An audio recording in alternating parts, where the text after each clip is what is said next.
Hello friend, स्वागत है आपका हमारे यूट्यूब चैनल फास्ट इंडिया में। आज हम बात करेंगे एम लक्ष्मीकांत की किताब भारत की राज्य व्यवस्था के विषय में, जिसमें हमारा पहला अध्याय हम देखेंगे ऐतिहासिक पृष्ठभूमि के विषय में, जिसे हिस्टोरिकल बैकग्राउंड भी कहते हैं। तो आइए हम जानते हैं।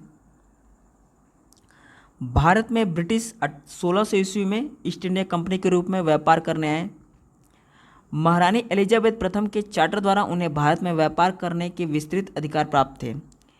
कंपनी, जिसके कार्य अभी तक सिर्फ व्यापारिक कार्यों तक सीमित थे, ने 1765 में बंगाल, बिहार और उड़ीसा की दीवानी अर्थात राजस्व एवं दीवानी न्याय के अधिकार प्राप्त कर लिए। इसके तहत भारत में उसके क्षेत्रीय शक्ति बनने की प्रक्रिया प्रारंभ हुई। 1858 में सिपाही विद्रोह के परिणामस्वरूप ब्रिटिश ताज ने भारत के शासन का उत्तरदायित्व प्रत्यक्षतः अपने हाथों में ले लिया। यह शासन 15 अगस्त 1947 तक भारत की स्वतंत्रता प्राप्ति तक अनवरत रूप से जारी रहा। ठीक है फ्रेंड, तो भारत में ब्रिटिश 1600 ईस्वी में ईस्ट इंडिया कंपनी के रूप में व्यापार करने आए और धीरे धीरे वे अपना व्यापार बढ़ाते गए और वे व्यापार करने महारानी एलिजाबेथ प्रथम के चार्टर द्वारा प्रदान किए गए चार्टर पत्र के द्वारा ही उन्हें भारत में अधिकार प्राप्त हुआ और वे धीरे धीरे व्यापार करते गए और अनेक लड़ाइयों के माध्यम से भारत पर कब्जा करते गए, जैसे कि 1757 का प्लासी का युद्ध तथा 1764 का बक्सर का युद्ध। और इसी बक्सर के युद्ध को जीतने के बाद संपूर्ण भारत पर ब्रिटिश का कब्जा हो गया और 1764 के बक्सर के युद्ध के बाद ही इलाहाबाद की संधि 1765 में हुई और जिसके माध्यम से ही भारत में बंगाल, बिहार और उड़ीसा की दीवानी अर्थात राजस्व एवं दीवानी न्याय के अधिकार प्राप्त हो गए और इसके तहत उसके क्षेत्रीय शक्ति के बनने की प्रक्रिया प्रारंभ हुई और वे भारत में बहुत ही अत्याचार करते गए, जिसके परिणाम स्वरूप एक समय ऐसा आया जब 1858 में मंगल पांडे के नाम के सिपाही ने विद्रोह कर दिया और वही विद्रोह सिपाही विद्रोह कहलाया और जिसके परिणाम स्वरूप भारत का शासन का उत्तरदायित्व ब्रिटिश क्राउन ने यानी ब्रिटिश ताज ने अपने हाथों में ले लिया और यह तब तक जारी रहा जब तक भारत को आज़ादी नहीं मिल गई। तो आइए हम आगे देखते हैं। स्वतंत्रता मिलने के साथ ही भारत में एक संविधान की आवश्यकता महसूस हुई। 1934 में एम एन राय, ठीक है फ्रेंड, ये बहुत ही नाम महत्वपूर्ण है कि 1934 में एम एन राय भारत में साम्यवाद आंदोलन के प्रणेता थे कि दिए गए सुझाव को अमल में लाने के उद्देश्य से 1946 में एक संविधान सभा का गठन किया गया और 26 जनवरी 1950 को संविधान अस्तित्व में आया। यद्यपि संविधान और राज्य व्यवस्था की अनेक विशेषताएं ब्रिटिश शासन से ग्रहण की गई थी, तथापि ब्रिटिश शासन ने कुछ घटनाएं ऐसी थी जिनके कारण ब्रिटिश शासित भारत में सरकार और प्रशासन की विविध रूपरेखा निर्मित की गई। इन घटनाओं ने हमारे संविधान और राजतंत्र पर गहरा प्रभाव छोड़ा। इन घटनाओं का क्रमवार ब्यौरा निम्नानुसार है। आइए हम देखते हैं, जिसमें इसके द्वारा अधिनियम लागू किए गए, जिसमें पहला था कंपनी का शासन 1773 से 58 तक जारी किया गया अधिनियम, जिसमें पहला अधिनियम था 1773 का रेगुलेटिंग एक्ट। ये बहुत ही महत्वपूर्ण अधिनियम है, एक्ट है। इस अधिनियम का अत्यधिक संवैधानिक महत्व है, जिसमें पहला है भारत में ईस्ट इंडिया कंपनी के कार्यों को नियमित और नियंत्रित करने की दिशा में ब्रिटिश सरकार द्वारा उठाया गया यह पहला कदम था।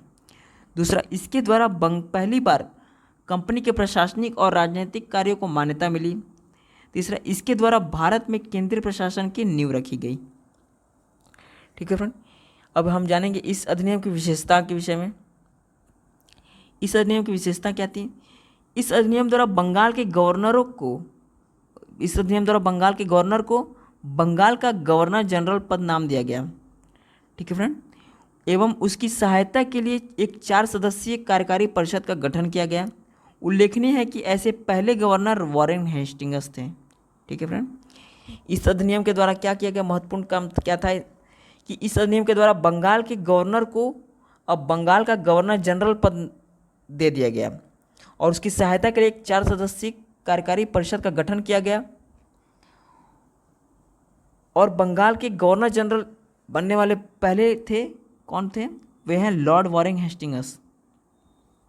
इसके द्वारा मद्रास एवं बम्बई के गवर्नर जनरल अब बंगाल के गवर्नर जनरल के अधीन हो गए, जबकि पहले सभी प्रेसिडेंसियों के गवर्नर एक दूसरे से अलग थे। यानी कि 1773 के अधिनियम के द्वारा अब मद्रास एवं बम्बई की गवर्नर जनरल बंगाल के गवर्नर जनरल के अधीन हो गए, उन्हीं के अधीन अब काम करने लगे। इस अधिनियम की एक अन्य महत्वपूर्ण विशेषता क्या थी कि इसी अधिनियम के द्वारा 1774 में एक उच्चतम न्यायालय की स्थापना की गई, जिसमें मुख्य न्यायाधीश और 3 अन्य न्यायाधीश हुआ करते थे। ठीक है ना? तो 1774 में एक उच्चतम न्यायालय की स्थापना जो कलकत्ता में की गई, जिसमें एक मुख्य न्यायाधीश तथा 3 अन्य न्यायाधीश हुआ करते थे। इसकी अन्य विशेषता है, इसके तहत ही कंपनी में कर्मचारियों को निजी व्यापार करने और भारतीय लोगों से उपहार व रिश्वत लेना प्रतिबंधित कर दिया गया। 5वां देखेंगे, इस अधिनियम के द्वारा ब्रिटिश सरकार का कोर्ट ऑफ डायरेक्टर्स यानी कंपनी की गवर्निंग बॉडी के माध्यम से कंपनी पर नियंत्रण सशक्त हो गया। इसे भारत में इसके राजस्व, नागरिक और सैन्य मामलों की जानकारी ब्रिटिश सरकार को देना आवश्यक कर दिया गया। ठीक है फ्रेंड, नेक्स्ट अधिनियम इसके बाद आया 1784 का पिट्स इंडिया एक्ट। ठीक है फ्रेंड, 1784 का Pitt's India act. Regulating act 1773 की कमियों को दूर करने के लिए ब्रिटिश संसद ने एक संशोधित अधिनियम 1781 में पारित किया गया, जिसे एक्ट ऑफ सेटलमेंट के नाम से भी जाना जाता है। ठीक है फ्रेंड, 1773 की कमियों को दूर करने के लिए ब्रिटिश सरकार द्वारा 1781 में एक अधिनियम लाया गया, जिसे हम एक्ट ऑफ सेटलमेंट के नाम से जानते हैं। इसके बाद एक अन्य महत्वपूर्ण अधिनियम आया, जिसे हम पिट्स इंडिया एक्ट 1784 के नाम से जानते हैं। तो आइए हम देखते हैं पिट्स इंडिया एक्ट अधिनियम की विशेषताएं। तो इस अधिनियम की विशेषता थी कि इसने कंपनी के राजनीतिक और वाणिज्यिक कार्यों को पृथक पृथक कर दिया। यानी इसने कंपनी के राजनीतिक कार्य अलग और वाणिज्यिक कार्य अलग कर दिया। इसने निदेशक मंडल को कंपनी के व्यापारिक मामलों के अधीक्षण की अनुमति तो दी, लेकिन राजनीतिक मामले के प्रबंधन के लिए नियंत्रण बोर्ड यानी बोर्ड ऑफ कंट्रोल नाम से एक नए निकाय का गठन कर दिया। इस प्रकार द्वैत शासन की व्यवस्था का शुभारंभ हो गया। यानी 1784 के जो अधिनियम के द्वारा ही द्वैत शासन का शुभारंभ हुआ, जिसे नियंत्रण बोर्ड के नाम से एक निकाय का गठन किया गया। नियंत्रण बोर्ड को यह शक्ति थी कि वह ब्रिटिश नियंत्रित भारत में सभी नागरिक, सैन्य, सरकार व राजस्व गतिविधियों का अधीक्षण एवं नियंत्रण करें। इस प्रकार इस अधिनियम के 2 कारण से महत्वपूर्ण था। इस अधिनियम 2 कारण से महत्वपूर्ण था। पहला कारण क्या था? भारत में कंपनी के अधीन क्षेत्र को पहली बार ब्रिटिश आधिपत्य क्षेत्र कहा गया, और दूसरा था ब्रिटिश सरकार को भारत में कंपनी के कार्यों और इसके प्रशासन पर पूर्ण नियंत्रण प्रदान किया गया। यानी 1784 के अधिनियम का मुख्य कारण क्या था कि इसके द्वारा अब भारत को ब्रिटिश आधिपत्य क्षेत्र कहा गया, और दूसरा था ब्रिटिश सरकार को भारत में कंपनी के कार्यों और इसके प्रशासन पर पूर्ण नियंत्रण प्रदान किया गया। ठीक है फ्रेंड, इसके बाद एक और अधिनियम आया जो है 1833 का चार्टर अधिनियम। ब्रिटिश भारत में केंद्रीकरण की दिशा में यह अधिनियम निर्णायक कदम था। इस अधिनियम की विशेषताएं निम्नानुसार हैं। तो इस अधिनियम की विशेषताएं देखते हैं। इसने बंगाल के गवर्नर जनरल को भारत का गवर्नर जनरल बना दिया, जिसमें सभी नागरिक और सैन्य शक्तियाँ निहित थी। ठीक है फ्रेंड, 1773 के अधिनियम में क्या था कि बंगाल के गवर्नर को बंगाल का गवर्नर जनरल पद नाम दिया गया, तथा 1833 के अधिनियम में क्या किया गया कि बंगाल के गवर्नर जनरल को भारत का गवर्नर जनरल बना दिया गया। और इस प्रकार इस अधिनियम ने पहली बार एक ऐसी सरकार का निर्माण किया जिसका ब्रिटिश कब्जे वाले संपूर्ण भारतीय क्षेत्र पर नियंत्रण था। लॉर्ड विलियम बेटिक भारत के प्रथम गवर्नर जनरल थे। ठीक है फ्रेंड, बंगाल के प्रथम गवर्नर कौन थे? तो वॉरेन हेस्टिंग्स थे। लेकिन भारत के प्रथम गवर्नर जनरल लॉर्ड विलियम बेटिक बन गए। इसने मद्रास और बम्बई के गवर्नरों को विधायिका संबंधी शक्ति से वंचित कर दिया। भारत के गवर्नर जनरल को पूरे ब्रिटिश भारत में विधायिका के असीमित अधिकार प्रदान कर दिए गए। इसके अंतर्गत पहले बनाए गए कानून को नियामक कानून कहा गया, और नए कानून के तहत बने कानून को एक्ट या अधिनियम कहा गया। ईस्ट इंडिया कंपनी की एक व्यापारिक निकाय के रूप में की जाने वाली गतिविधियों को समाप्त कर दिया गया। अब यह विशुद्ध रूप से प्रशासनिक निकाय बन गया। इसके तहत कंपनी के अधिकार वाले क्षेत्र ब्रिटिश राजशाही और उसके उत्तराधिकारियों के विश्वास के तहत ही कब्जे में रह गए। चार्टर एक्ट 1833 ने सिविल सेवकों के चयन के लिए खुली प्रतियोगिता का आयोजन शुरू करने का प्रयास किया। इसमें कहा गया कि कंपनी में भारतीयों को किसी पद, कार्यालय और रोजगार को हासिल करने से वंचित नहीं किया जाएगा। हालांकि कोर्ट ऑफ डायरेक्टर्स के विरोध के कारण प्रावधान को समाप्त कर दिया गया। ठीक है फ्रेंड, एक और सोचा तो गया कि भारत को रोजगार दिया जाएगा, भारत के कर्मचारी को रोजगार, लेकिन फिर कोर्ट ऑफ डायरेक्टर्स के विरोध के कारण यह प्रावधान को समाप्त कर दिया गया। और इसके बाद एक और अधिनियम आया जिसे हम 1853 का चार्टर अधिनियम कहते हैं। 1793 से 1853 के दौरान ब्रिटिश संसद द्वारा पारित किए गए चार्टर अधिनियमों की श्रृंखला में यह अंतिम अधिनियम था। संवैधानिक विकास की दृष्टि से यह अधिनियम एक महत्वपूर्ण अधिनियम था। इस अधिनियम की विशेषताएं निम्नानुसार हैं।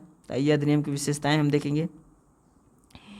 इसने पहली बार गवर्नर जनरल परिषद के विधायी एवं प्रशासनिक कार्यों को अलग कर दिया। इसके तहत परिषद में 6 नए पार्षद जोड़े गए। इन्हें विधान पार्षद कहा गया। दूसरे शब्दों में इन्हें गवर्नर जनरल के लिए एक नई विधान परिषद का गठन किया, जिसे भारतीय केंद्रीय विधान परिषद कहा गया। परिषद की इस शाखा ने छोटी संसद की तरह कार्य किया। इसमें वही प्रक्रियाएं अपनाई गई जो ब्रिटिश संसद में अपनाई जाती थी।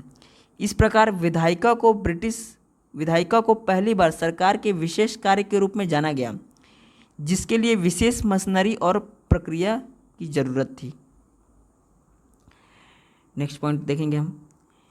इसने सिविल सेवकों की भर्ती एवं चयन हेतु खुली प्रतियोगिता व्यवस्था का शुभारंभ किया।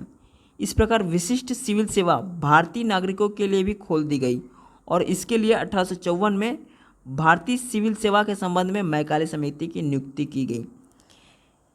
यानी इससे पहले तो प्रावधान लाया गया, उसे समाप्त कर दिया, लेकिन फिर बाद में सिविल सेवकों की भर्ती हेतु चयन खुली प्रतियोगिता की व्यवस्था शुभारंभ किया गया और इस प्रकार विशिष्ट सिविल सेवा भारतीय नागरिकों के लिए भी खोल दी गई।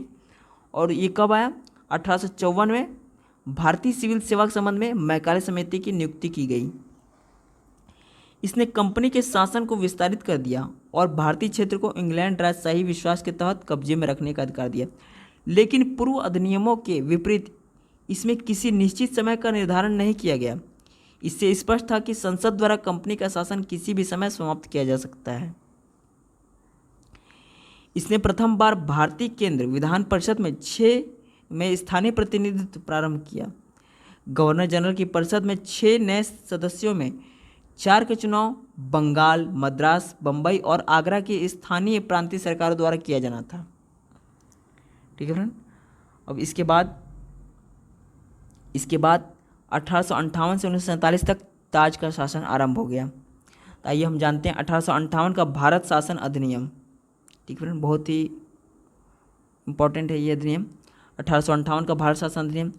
इस महत्वपूर्ण कानून का निर्माण 1857 के विद्रोह के बाद किया गया, जिसे भारत का प्रथम स्वतंत्रता संग्राम या सिपाही विद्रोह भी कहा जाता है।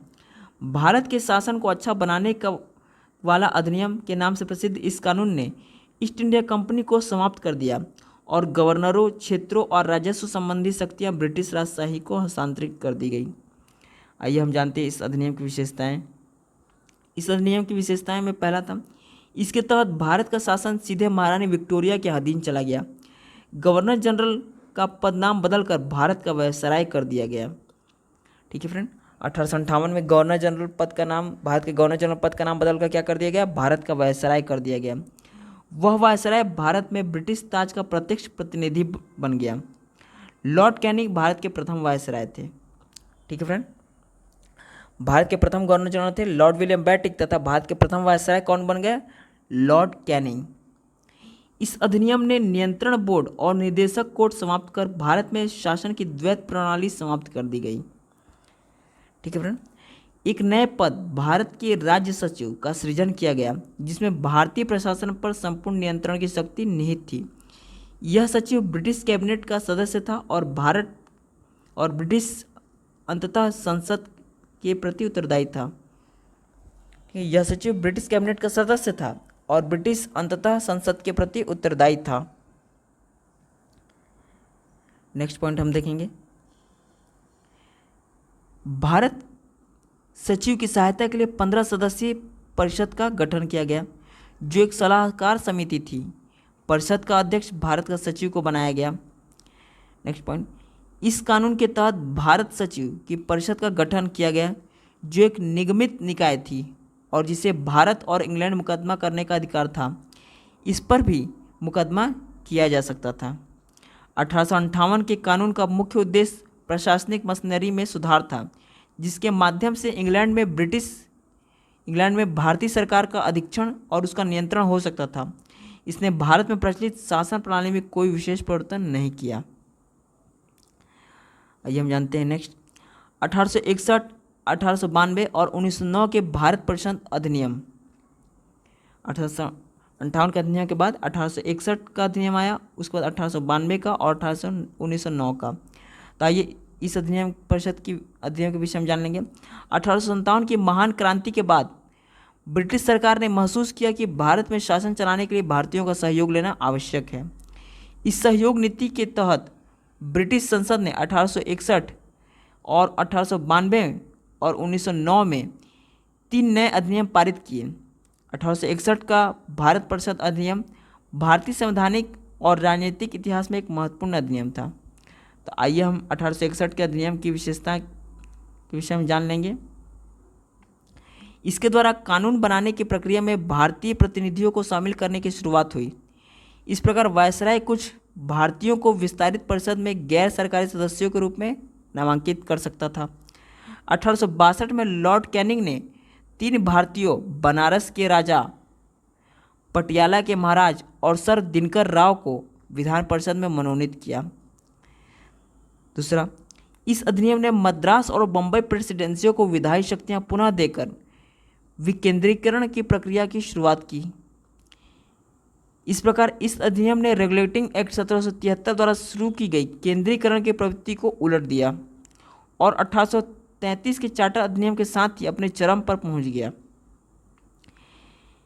इस अधिनियम की विकास की नीति के कारण 1937 तक प्रांतों को संपूर्ण आंतरिक स्वायत्तता हासिल हो गई।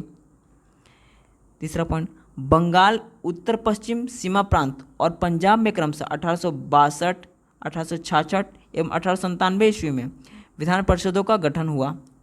इसने वायसराय को परिषद में कार्य संचालन के लिए अधिक नियम और आदेश बनाने की शक्तियां प्रदान की। इसने लॉर्ड कैनिंग द्वारा 1859 में प्रारंभ की गई पोर्टफोलियो प्रणाली को भी मान्यता दी। ठीक है फ्रेंड, 1859 में लॉर्ड कैनिंग द्वारा पोर्टफोलियो प्रणाली को भी मान्यता दी। इसके अंतर्गत वायसराय परिषद का एक सदस्य या अधिक सरकारी इसके द्वारा वायसराय परिषद का एक सदस्य या अधिक सरकारी विभागों का प्रभारी बनाया जा सकता था तथा उसे इस विभाग में काउंसिलिंग की ओर से अंतिम आदेश पारित करने का अधिकार था। 5. इसने वायसराय को आपातकाल में बिना काउंसिल की संस्तुति के अध्यादेश जारी करने के लिए अधिकृत किया। ऐसे अध्यादेश की अवधि मात्र 6 माह होती थी। नेक्स्ट अधिनियम देखेंगे, 1892 का अधिनियम, इसकी विशेषता हम जान लेंगे। इसके माध्यम से केंद्रीय और प्रांतीय विधान परिषदों में अतिरिक्त गैर सरकारी सदस्यों की संख्या बढ़ाई गई, हालांकि बहुमत सरकारी सदस्यों का ही रहता था। इसने विधान परिषदों के कार्यों में वृद्धि कर उन्हें बजट पर बहस करने और कार्यपालिका के प्रश्नों के उत्तर देने के लिए अधिकृत किया। इसमें केंद्रीय विधान परिषद और बंगाल चैम्बर्स ऑफ कॉमर्स में गैर सरकारी सदस्यों के नामांकन के लिए वायसराय की शक्तियों का प्रावधान था। इसके अलावा प्रांतीय विधान परिषदों में गवर्नर को जिला परिषद, नगर पालिका, विश्वविद्यालय, व्यापार संघ, जमींदारों और चैम्बर ऑफ कॉमर्स की सिफारिशों पर गैर सरकारी सदस्यों को नियुक्त करने की शक्ति थी। इस अधिनियम ने केंद्रीय और प्रांतीय विधान परिषद दोनों गैर सरकारी सदस्यों की नियुक्ति करने के लिए एक सीमित और परोक्ष रूप से चुनाव का प्रावधान किया। हालांकि चुनाव शब्द अधिनियम में प्रयोग नहीं हुआ था। इसे निश्चित निकायों की सिफारिश पर की जाने वाली नामांकन प्रक्रिया कहा गया। इसके बाद हम अंतिम अधिनियम जानेंगे 1909 के अधिनियम। इस अधिनियम को मार्ले मिंटो सुधार के नाम से जाना जाता है। उस समय लॉर्ड मार्ले इंग्लैंड में भारत के राज्य सचिव थे और लॉर्ड मिंटो भारत में वायसराय थे, इसलिए इसे मार्ले मिंटो सुधार के नाम से जाना जाता है। इसने केंद्रीय और प्रांतीय विधान परिषदों में के आकार में काफ़ी वृद्धि की। केंद्रीय परिषद में इनकी संख्या 16 से 60 हो गई। प्रांतीय विधान परिषदों में इनकी संख्या एक समान नहीं थी। इसने केंद्रीय परिषद में सरकारी बहुमत को बनाए रखा, लेकिन प्रांतीय परिषद में गैर सरकारी सदस्यों का बहुमत की अनुमति थी। इसने दोनों स्तरों पर विधान परिषदों के चर्चा कार्यों का दायरा बढ़ाया।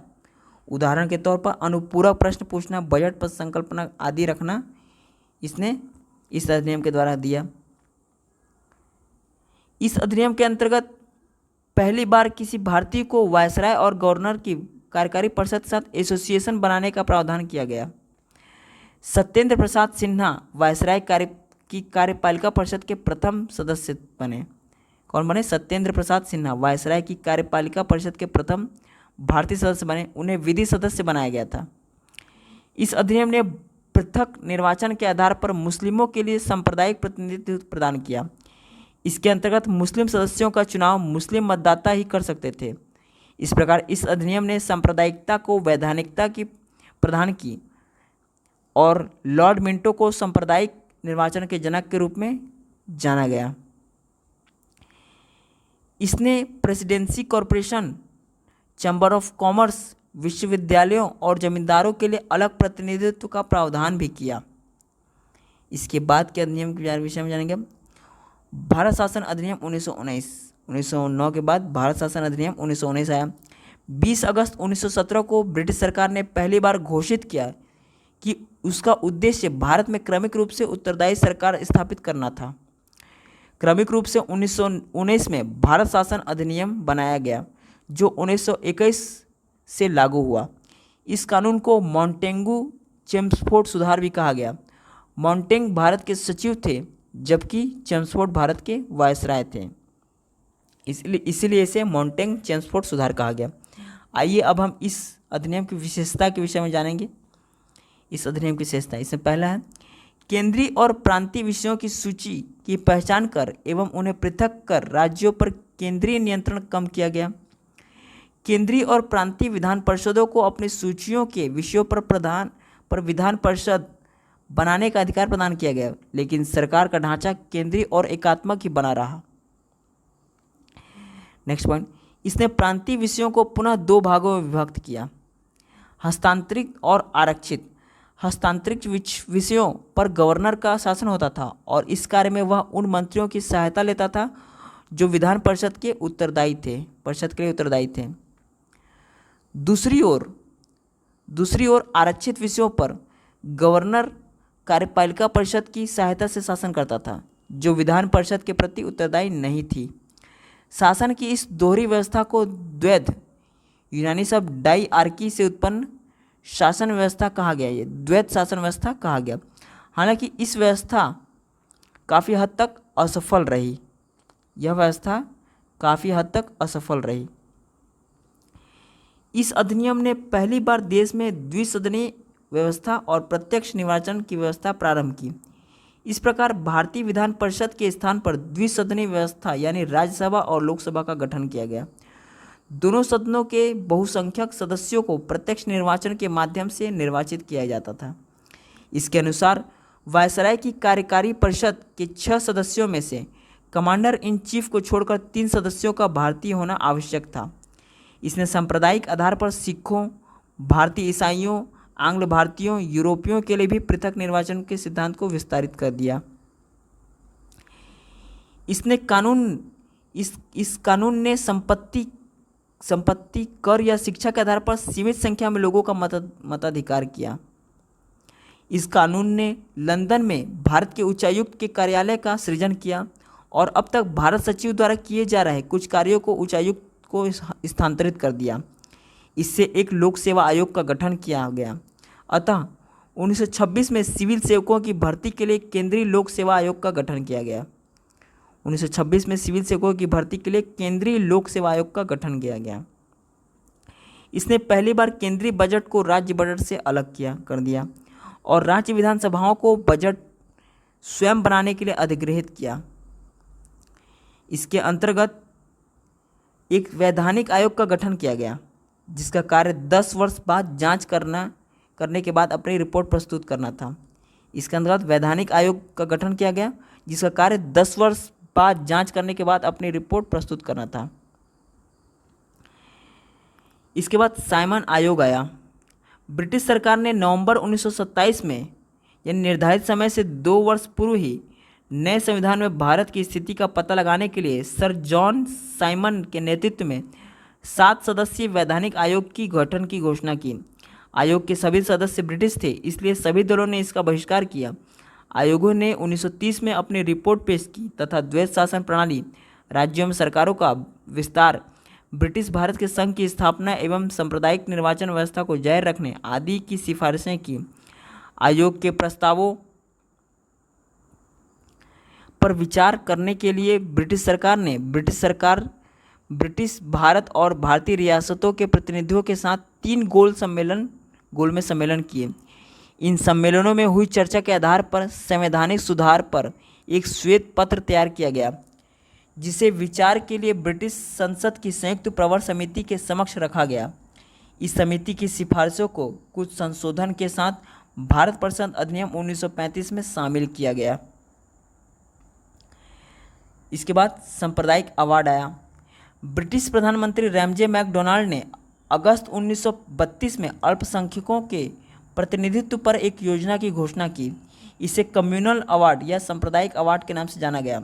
अवार्ड ने न सिर्फ मुस्लिमों, सिख, ईसाई, यूरोपियों और आंग्ल भारतीयों के लिए अलग निर्वाचन की व्यवस्था का विस्तार किया, बल्कि इससे दलितों के लिए भी एक विस्तारित किया गया। दलितों के लिए भी अलग निर्वाचन व्यवस्था से गांधी बहुत व्यथित हुए और उन्होंने अवार्ड में संशोधन के लिए पूना की यरवदा जेल में अनशन प्रारंभ कर दिया। अंततः कांग्रेस नेताओं और दलित नेताओं के बीच एक समझौता हुआ जिसे पूना समझौता के नाम से जाना गया। इसमें संयुक्त हिंदू निर्वाचन व्यवस्था को बनाए रखा गया और दलितों के लिए भी स्थान आरक्षित कर दिया गया।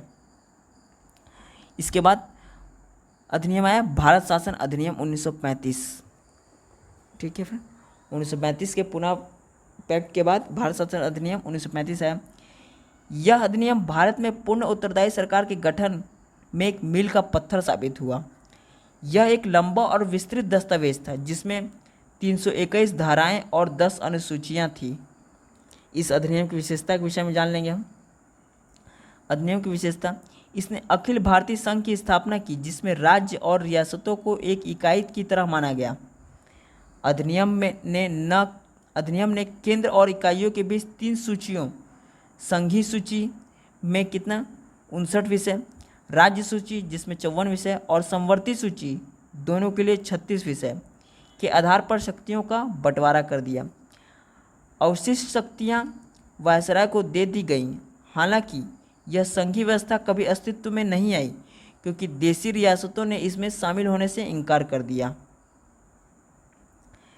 दूसरा पॉइंट, इसने प्रांतों में द्वैत शासन व्यवस्था समाप्त कर दी तथा प्रांतीय स्वायत्तता का शुभारंभ किया। राज्यों को अपने दायरे में रहकर स्वायत्त तरीके से 3 पृथक क्षेत्रों में शासन का अधिकार दिया। इसके अतिरिक्त अधिनियमों ने राज्यों में उत्तरदायी सरकार की स्थापना की, यानी गवर्नर को राज्य विधान परिषदों के लिए उत्तरदायी मंत्रियों की सलाह पर काम करना आवश्यक था। यह व्यवस्था 1937 में शुरू की गई और 1939 में समाप्त कर दिया गया। इसने केंद्र में द्वैत शासन प्रणाली का शुभारंभ किया। परिणामतः संघीय विषयों को स्थानांतरित और आरक्षित विषयों में विभक्त करना पड़ा। हालांकि यह प्रावधान कभी लागू नहीं हो सका। इसने 11 राज्यों में 6 द्विसदनीय व्यवस्था प्रारंभ की। इस प्रकार बंगाल, बम्बई, मद्रास, बिहार, संयुक्त प्रांत और असम में द्विसदनीय विधान परिषद और विधानसभा बन गई। हालांकि इन पर कई प्रकार के प्रतिबंध थे। इसने दलित जातियों, महिलाओं और मजदूर वर्ग के लिए अलग से निर्वाचन की व्यवस्था कर सांप्रदायिक प्रतिनिधित्व व्यवस्था का विस्तार किया। इसने भारत शासन अधिनियम 1858 द्वारा स्थापित भारत परिषद को समाप्त कर दिया। इंग्लैंड में भारत सचिव को सलाहकारों की टीम मिल गई। इसने मताधिकार का विस्तार किया। लगभग 10% जनसंख्या को मत का अधिकार मिल गया।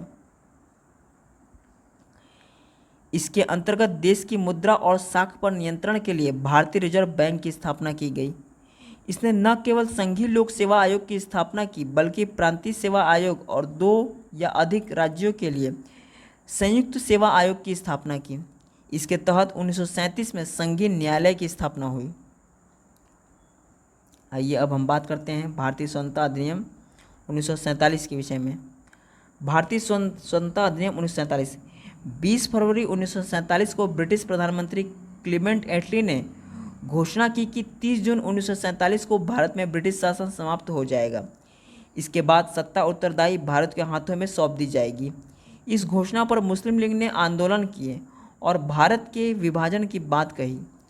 3 जून 1947 को ब्रिटिश सरकार ने फिर स्पष्ट किया कि 1946 में गठित संविधान सभा द्वारा बनाया गया संविधान उन क्षेत्रों में लागू नहीं होगा जो इसे स्वीकार नहीं करेंगे। उसी दिन 3 जून 1947 को वायसराय लॉर्ड माउंटबेटन ने विभाजन की योजना पेश की, जिसे माउंटबेटन योजना कहा गया। कब पेश की? 3 जून 1947 को वायसराय लॉर्ड माउंटबेटन ने विभाजन की योजना पेश की, जिसे माउंटबेटन योजना कहा गया। इस योजना को कांग्रेस और मुस्लिम लीग ने स्वीकार कर लिया। इस प्रकार भारतीय स्वतंत्रता अधिनियम 1947 बनाकर उसे लागू कर दिया गया। तो भारतीय स्वतंत्रता अधिनियम की विशेषताओं के विषय में जान लेंगे अब हम।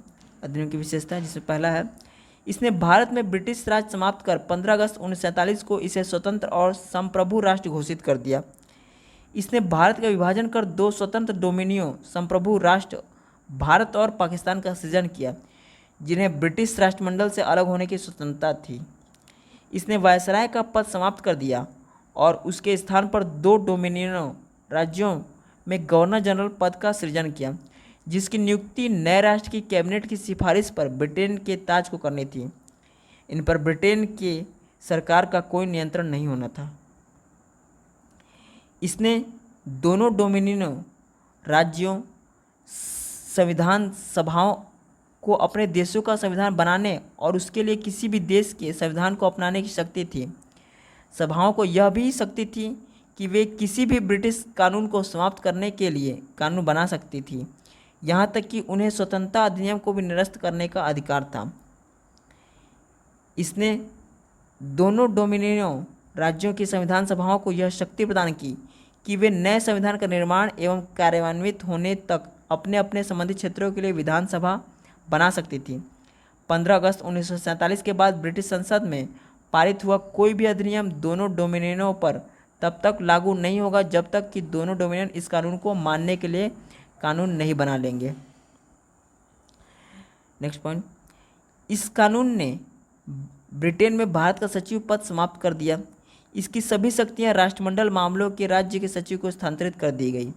इसने 15 अगस्त 1947 को भारतीय रियासतों पर ब्रिटिश संप्रभु की समाप्ति की घोषणा की। इसके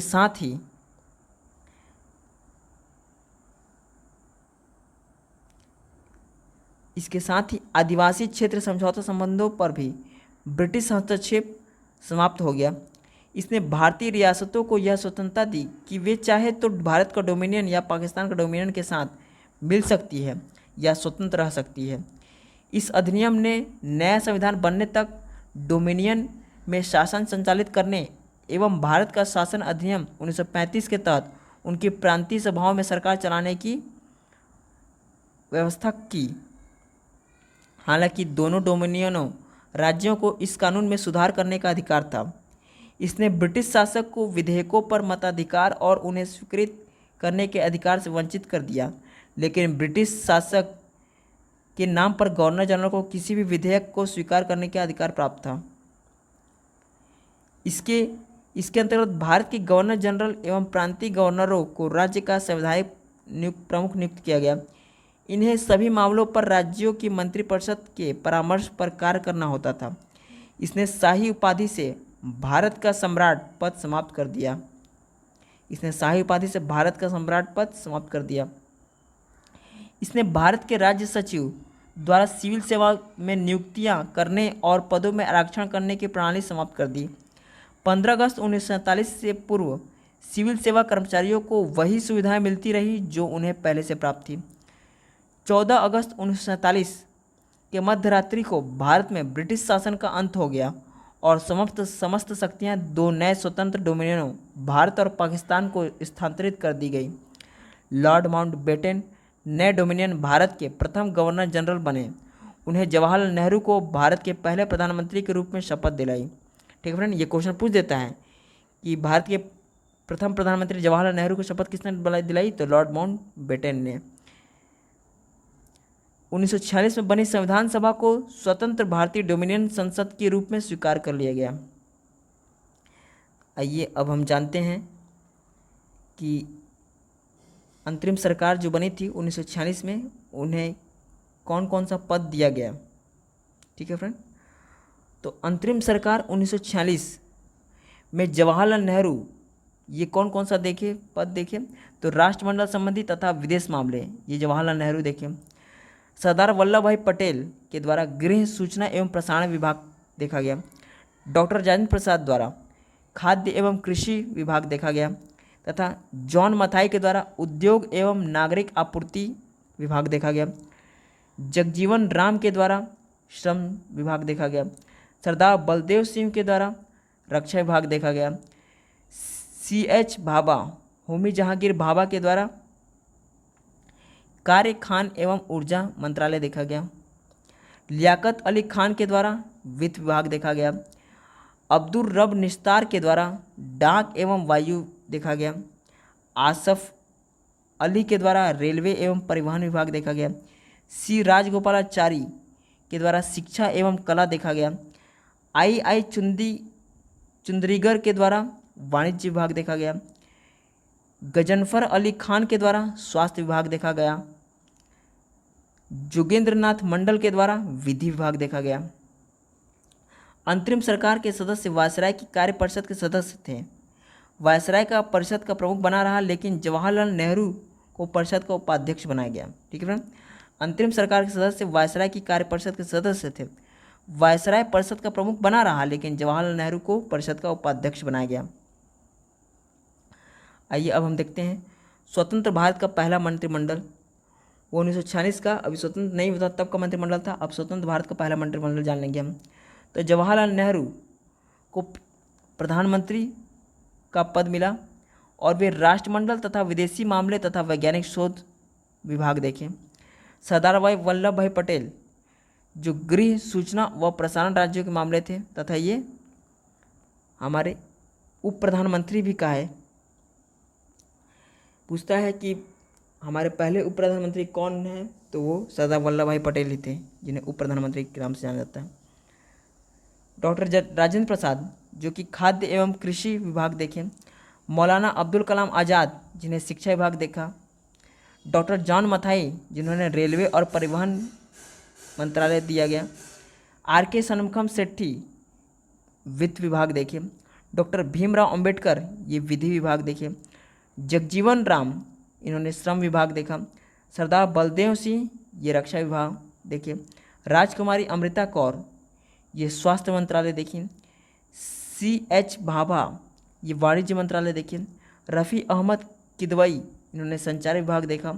डॉक्टर श्याम प्रसाद मुखर्जी इन्होंने उद्योग एवं आपूर्ति विभाग देखा तथा VN गाडगिल इन्हें कार्य खान और ऊर्जा मंत्रालय मिला।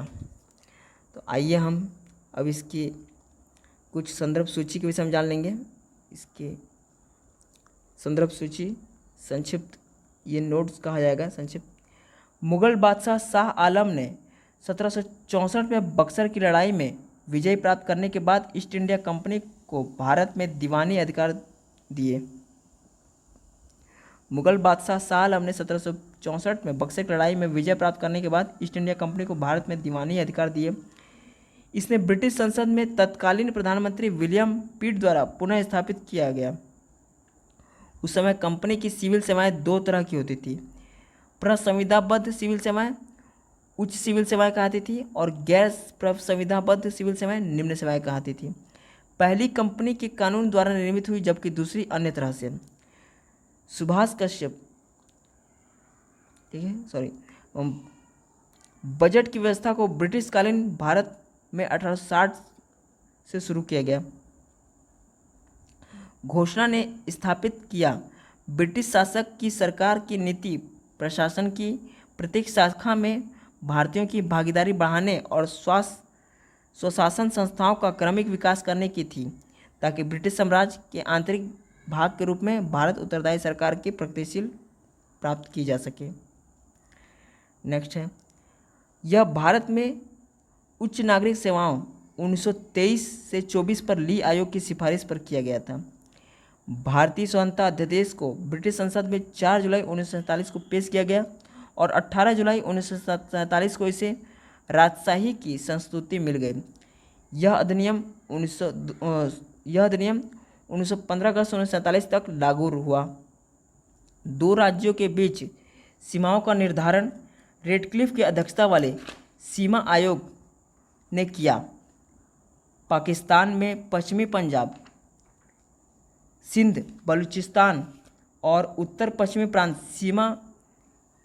पश्चिमी सीमा क्षेत्र असम का सिलहट जिला शामिल किया गया। उत्तर पश्चिम सीमा क्षेत्र एवं सिलहट में अध्यादेश पाकिस्तान के पक्ष में थे। ठीक है फ्रेंड, तो सेशन कैसा लगा आपको कमेंट में करके ज़रूर बताएं। सेशन को ज़्यादा से ज़्यादा लाइक करें, सब्सक्राइब करें, शेयर करें, सभी दोस्तों को इसे शेयर करें ताकि वे भी एम लक्ष्मीकांत बुक को बढ़िया से समझ सके, पढ़ सके। ठीक है फ्रेंड, मिलते हैं अब नेक्स्ट वीडियो में, तब तक के लिए जय हिंद।